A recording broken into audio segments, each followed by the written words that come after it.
Assalamualaikum warahmatullahi wabarakatuh. Nama saya Nestrin Nursifa. Saya akan menjelaskan tentang kebijakan pemerintah terkait pendidikan. Undang-Undang Republik Indonesia Nomor 20 Tahun 2003 tentang Sistem Pendidikan Nasional Bab 1. Ketentuan umum. Sistem pendidikan nasional adalah keseluruhan komponen pendidikan yang saling terkait secara terpadu untuk mencapai tujuan pendidikan nasional. Bab 2, Dasar Fungsi dan Tujuan. Pendidikan nasional berfungsi mengembangkan kemampuan dan membentuk watak serta peradaban bangsa yang bermartabat dalam rangka mencerdaskan kehidupan bangsa, bertujuan untuk berkembangnya potensi peserta didik agar menjadi manusia yang beriman dan bertakwa kepada Tuhan Yang Maha Esa, berakhlak mulia, sehat, berilmu, cakap, kreatif, mandiri, dan menjadi warga negara yang demokratis serta bertanggung jawab. Bab 3 mengenai prinsip penyelenggaraan pendidikan. Pada ayat 5, pendidikan diselenggarakan dengan mengembangkan budaya membaca, menulis, dan berhitung bagi segenap warga masyarakat. Dan pada ayat ke-6, pendidikan diselenggarakan dengan memberdayakan semua komponen masyarakat melalui peran serta dalam penyelenggaraan dan pengendalian mutu layanan pendidikan.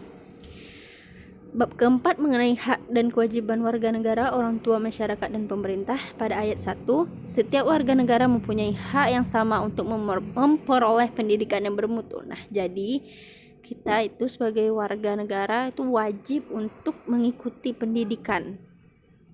Dan pada bab 5 mengenai peserta didik, pada ayat 1, setiap peserta didik pada setiap satuan pendidikan berhak mendapatkan agama sesuai dengan agama yang dianutnya dan diajarkan oleh pendidik yang seagama, mendapatkan pelayanan pendidikan sesuai dengan bakat, minat, dan kemampuannya, dan mendapatkan beasiswa bagi yang berprestasi yang orang tuanya tidak mampu membiayai pendidikannya. Peraturan Pemerintah Republik Indonesia Nomor 32 Tahun 2013 tentang perubahan atas Peraturan Pemerintah Nomor 19 Tahun 2005 tentang Standar Nasional Pendidikan. Ketentuan pasal 1 diubah sehingga pasal 1 berbunyi sebagai berikut. Yang pada ayat pertama yaitu, Standar Nasional Pendidikan adalah kriteria minimal tentang sistem pendidikan di seluruh wilayah hukum negara kesatuan Republik Indonesia. Pada ayat kedua, pendidikan formal adalah jalur pendidikan yang terstruktur dan berjenjang yang terdiri atas pendidikan dasar, pendidikan menengah, dan pendidikan tinggi.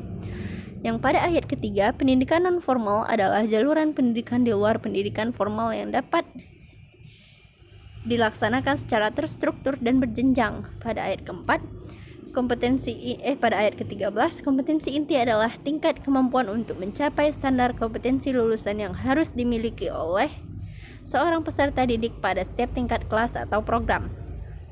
Ke-14, kompetensi dasar adalah kemampuan untuk mencapai kompetensi inti yang harus diperoleh peserta didik melalui pembelajaran.